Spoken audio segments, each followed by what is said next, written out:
Have you ever noticed how certain people seem to influence everything around them without even saying a word? They don't raise their voice. They don't argue. They just quietly pull back. And suddenly the mood shifts. People notice. They get curious.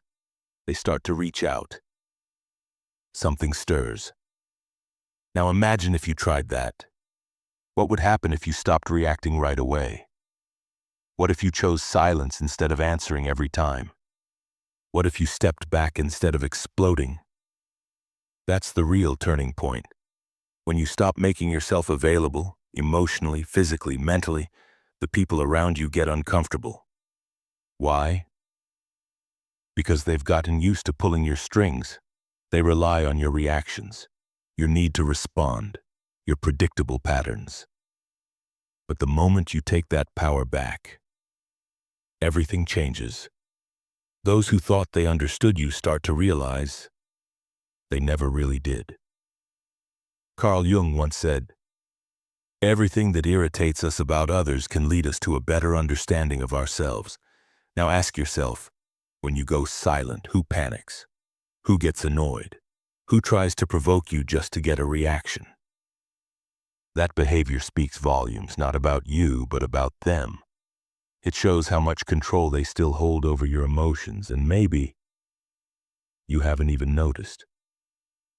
You keep giving and giving to avoid conflict, to hold on to people who were never really yours to begin with. Every time you say yes when you mean no, every quick reply, every emotional outburst, it all chips away at your energy. And by the end of the day, you're drained, frustrated. And there's this empty feeling you can't put into words. Let me explain why. It's because you're too available for people who don't even deserve a single moment of your attention. Your silence would be more valuable. But let's be clear, this isn't about walking away from the world. This is about finally choosing yourself. It's about something Carl Jung called individuation, the process of becoming whole, real and true to who you are. And that journey begins when you realize that silence can say more than 1,000 words. That stepping away, when done with awareness, not avoidance, is not weakness. It's power. So let me ask you directly, how much longer will you let others control your emotions? How long will you let every poke at your pain pull your strings? Maybe it's time to stop dancing to their rhythm. Maybe it's time to become a mystery. To step back, not in anger, but in clarity. Because when you stop being constantly available, the entire game changes. You were raised to be helpful, to always answer, to say yes even when your heart screamed no. From a young age, you were told your value came from how much you gave to others. But here's a truth no one may have told you plainly. This constant availability, it's not kindness. It's a trap. As long as you believe you have to be reachable, emotionally or otherwise, you will be taken for granted, used, forgotten when no longer needed. Why? Because predictable people become tools. People press your emotional buttons when they want comfort, validation, or attention. Then, they move on, until they need you again. But you don't notice because you're still stuck in the belief that showing up for everyone means someone will finally show up for you. That's not how it works. Carl Jung talked about the persona, the mask we wear to be liked, accepted, approved. And it's that very mask that keeps you stuck in this cycle of overgiving. You say it's fine when it's not. You reply instantly even when you're exhausted. You explain, defend, justify like you owe the world something. But the more you try to be the center of everyone else's life, the more you vanish from your own. This habit of always being available, it's a quiet form of self-abandonment. Always being available isn't just a habit, it's often a hidden way of seeking approval. It's how we try to avoid rejection or control how others see us. But trying to control everything comes at a high cost, and that cost is your peace. You give away your energy like it's endless, when in reality it's not. It's limited, very limited. People who expect you to be available all the time aren't really interested in you. They're interested in what you give them, your support, your attention, your comfort. They want distraction, validation, company. Not your presence, but your function. But something happens when you change, when you set boundaries, when you stop responding the way they expect. That's when they get upset. They accuse you. They say you've become distant or strange. But here's the truth. You didn't change. You just stopped being useful to them in the same way. And this might be the harshest part to hear. The more available you are, the less value you hold in other people's eyes. Because what's always there becomes ordinary. And when something feels too easy to get, people start taking it for granted. Nobody truly respects what they didn't have to earn. No one truly values what's constantly handed to them. So now, pause and reflect. Who really deserves your time? Who has earned your attention, your energy, your presence? Or better yet, who deserves your absence? But before you answer, there's a deeper question to ask. Why are we so quick to respond? Why do we feel the need to explain, to please, to react? This pattern isn't random, it has roots. And Carl Jung offered us a clue. He spoke about psychic energy, the invisible force within us that fuels our thoughts, feelings, and actions. And this is exactly what we'll explore next. Because your energy is all you truly have. If you don't learn how to protect it, someone else will always find a way to use it against you. If this message speaks to you, consider subscribing. Thank you for being here. Now, back to Jung. He didn't view the human mind as just a machine reacting to whatever happens. He saw it as an energy system. Every time you think, feel, or do something, it uses a piece of that inner energy. And that raises the big question. Are you choosing where your energy goes? Or are you letting the world choose for you? Every time you react without thinking, you burn energy. When you defend yourself against unnecessary criticism. When you answer provocations just to be right. When you dive into meaningless arguments.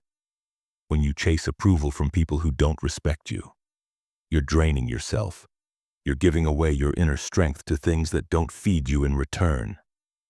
And Jung made this clear. What you resist persists. The more you fight, the more you get entangled. People who feel emotionally exhausted aren't weak. They're simply pouring their energy in the wrong places.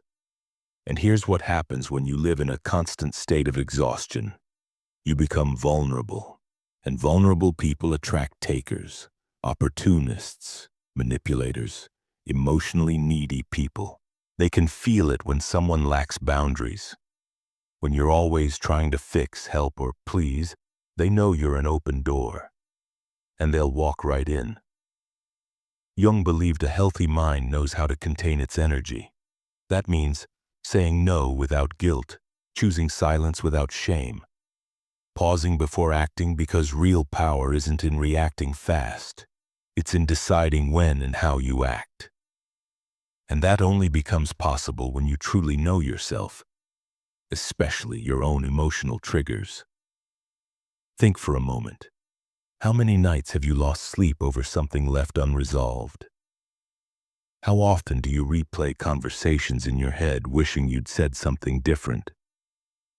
How much time have you wasted trying to understand why someone treated you unfairly?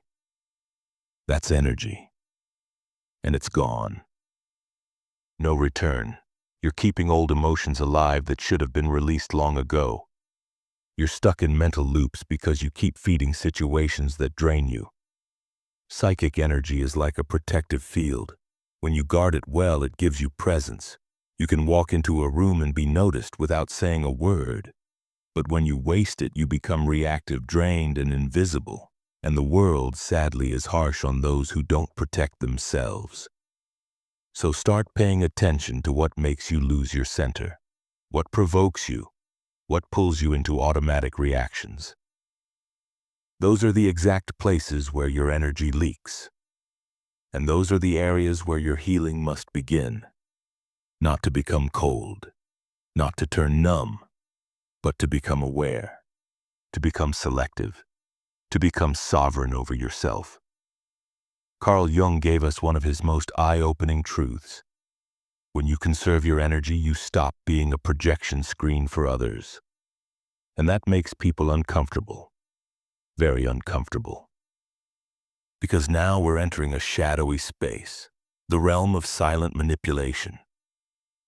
In the next moments, you'll see how certain people, without raising their voices, feed off your emotional energy, and how your unavailability takes away their power entirely. It's time to face a truth that's been hidden in plain sight. Some people have been draining you for years and you didn't even notice. You might think you're in control, that your reactions are your own. But the truth is more unsettling. Most of your emotional responses are not conscious choices, they're patterns. Pre-programmed buttons waiting to be pushed. And those who understand this can manipulate you easily. They don't need to yell or argue. All they do is poke the right spot, the one you haven't healed, and like clockwork, you respond. Carl Jung described this as projection, the process of throwing onto others what we refuse to see in ourselves. But there's another layer to this. While others are projecting onto you, you become the canvas. The more emotionally available you are, the more space you give for others to paint their needs, insecurities, and shadows onto you. You've seen it. That friend who only shows up in a crisis. That partner who always expects you to save the day. That person who praises you but only while you're useful. It's not personal. They're not connecting with you. They're connecting with the role they've assigned to you. And why do you play that role? Because you fear rejection. You fear being left behind. You fear not being needed. But the most powerful manipulation doesn't shout. It whispers through guilt. It's that heavy feeling you get when you don't help, when you don't answer, when you finally say no. You start thinking you're selfish, cold, uncaring. But here's the truth. The manipulator doesn't need to control you. They just need you to keep responding the same way. And that's where your power begins. Because the moment you stop reacting, the entire game collapses. When you say no without an explanation.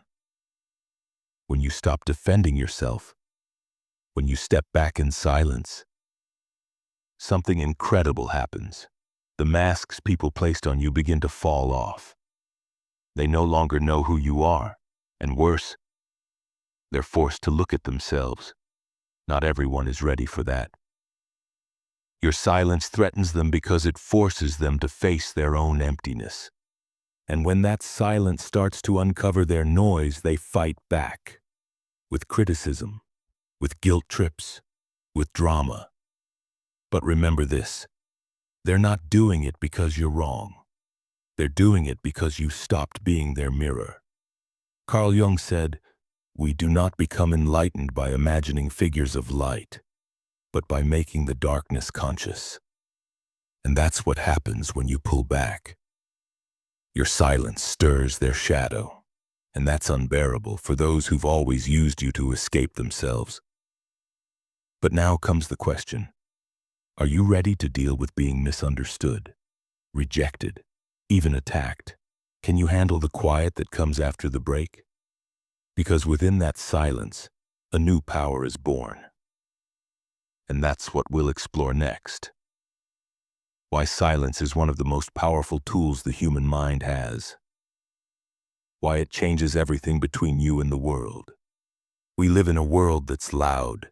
Everyone wants to speak, to be heard, to reply fast, to win arguments, even if it costs their peace. But there's a kind of power that's rare. A power very few understand, even fewer master. The power of silence, not the silence of fear or passivity, but a clear, strategic, razor-sharp silence. A silence that is not emptiness, but amplified presence. Carl Jung saw silence not as a gap, but as a place of growth, a space where the soul transforms. Because when you stop reacting, you start noticing. You see what you used to miss: emotional loops, manipulation patterns, cycles of self-sabotage. Silence brings clarity, and clarity is a threat to anyone who thrives on control. Have you ever noticed how some people panic when you go quiet, when you don't reply, when you stop explaining, when you simply disappear? It's not because they miss you. When you hold back your energy, when you stop giving it away, you break the roles people have placed on you. And that threatens them. Why? Because now you're not following their script. You've changed the rules. And those who relied on your reactions no longer know how to play the game. True silence isn't just the absence of words, it's full control over your energy. It's the refusal to get pulled into emotional storms that aren't yours. It's the conscious decision to not engage in battles that only drain you. Jung believed that individuation, the process of becoming your truest self, requires distance. Because only in silence can you truly hear your own voice without the world's noise interfering. But don't get it twisted. Silence comes at a cost. It separates you from people who only cared about the version of you that served them. It makes you unrecognizable to those who only saw you through their own filters. It makes you look cold or arrogant to those who never took the time to understand you. But here's the hard truth. Most people don't want your depth. They want your usefulness. And as you grow, something else happens. You become more selective with your words, because you begin to understand each word is an investment of energy, and not everyone deserves access to your truth. Sometimes silence is not withdrawal, it's self-sovereignty. It's the language of those who no longer owe the world an explanation. Silence is uncomfortable for them because it forces them to confront their own thoughts, their own inner chaos. And that discomfort? It says more about them than any words ever could. You don't need to explain your absence. Your absence explains everything. And when someone feels threatened by your distance, it shows just how much they depended on your emotional imbalance to maintain their own control. But let's go deeper. The most powerful silence isn't the one that shocks others. It's the one that rebuilds you. It reconnects you with something greater than outside validation. In that space, free of other people's demands, you start to feel your energy return. You begin to remember who you really are. And that leads us to the next lesson. It's not enough to silence the outside world. You must also learn to direct your energy consciously. Where does it go? Where should it stay? And most importantly, where should it never be wasted? It's time to become selective with your soul. But remember this. Understanding this on a mental level isn't enough if you keep living the same way. If you keep saying yes when you mean no. If you keep answering messages that irritate you. If you stay in relationships that run on autopilot. Then all this awareness is just another form of self-deception. Real change begins when you choose to be selective, and that takes emotional discipline. Being consciously unavailable doesn't make you cold or distant. It means you no longer allow anyone to access your energy, time, or peace without purpose. And it begins with small shifts. Not responding right away. Taking a deep breath before you react. Leaving the conversation before chaos begins. Turning off your phone without guilt, saying, "Not today." Saying, "I'm not interested." Saying, "I'm not getting involved." And the most important part, you don't need to justify any of it. You don't owe your silence to anyone. And for some people, that will feel like betrayal. Because when you stop explaining yourself, you take away their ability to trap you in their emotional narrative, where you were always expected to be the helpful, available one. Jung understood this deeply. Every path to self-discovery involves a kind of isolation, but not a lonely one, a sacred isolation, a time of inner retreat where you rebuild your identity, not based on what others see in you, but based on who you really are. Want to test your growth? Look at who distances themselves when you become quiet. Look at who tries to trigger you when you stop reacting. Look at who accuses you of changing when you finally start protecting your peace. These aren't signs that you're doing something wrong. They're proof that you've started breaking free. Being unavailable will feel uncomfortable at first. You'll feel guilty. You'll think you're being selfish. You'll hear people say you've become too cold. But this is what healing looks like. You've been trained your whole life to come second. Of course, it feels strange to finally put yourself first.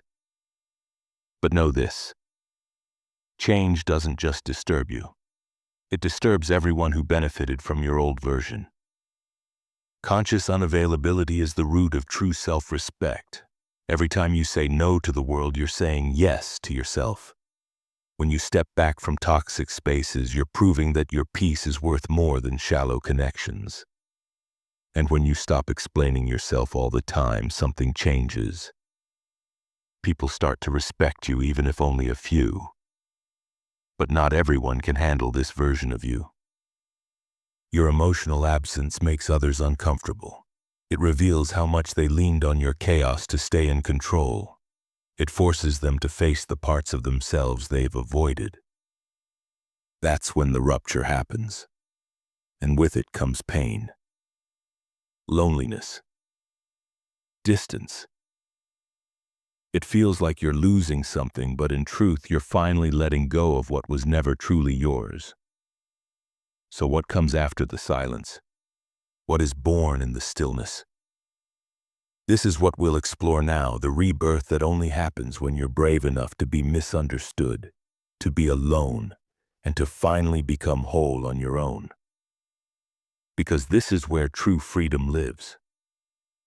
When you stop being available to everyone, something profound begins to unfold.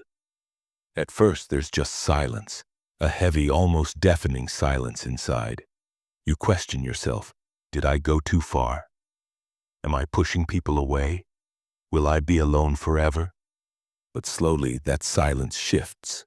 It starts to cleanse. It begins to soothe. It helps you heal. Then comes solitude, but not a lonely kind. This solitude is different. It's the full presence of yourself. It's the strength of someone who no longer betrays their own soul just to feel accepted. And in this space, once filled with noise and need, you find clarity where there was confusion, calm where there was anxiety, inner strength where there was emptiness. This is what Carl Jung meant by individuation, becoming who you truly are. It means stepping away from the crowd. It means removing the mask. It means walking alone for a while. But that walk is sacred because you're not running from the world. You're returning to you. This is when you stop reacting to life and start shaping it. You stop being molded by others and begin building your world from the inside out. And the people who get uncomfortable with your distance, they never really wanted you. They wanted what you did for them. And now that you've changed, they don't know how to relate to you anymore. That's not a loss, that's freedom. Yes, you'll lose people. Yes, you'll step away from old spaces. Yes, some will misunderstand you. But what you gain is so much greater. You rediscover yourself. You reconnect with your soul. You learn to value your own presence. Because the moment you stop being available for everything, you become valuable. You become rare, memorable, whole. And don't mistake this for an ending. This is a rebirth. This is where your new life begins. A life where you're no longer available for crumbs. No longer tolerating games, guilt, or relationships built on need. Now you choose only what supports your peace, honors your truth, and matches your worth. And if you're still listening, it's because a part of you is already ready. A part of you knows that being loved means nothing if it requires you to abandon yourself. A part of you already understands that self-love begins with one powerful choice: to choose yourself, even if it means being alone for a while. So let me ask you, are you ready to be misunderstood, to be rejected, to be disliked, for the sake of your own peace? Are you willing to pay the price of becoming you? If this message touched something inside you, write it in the comments. I choose my peace. Let's see how many of us are truly ready to take this step. And don't stop here. Keep watching the next video. It's more important than you think. I'll see you there.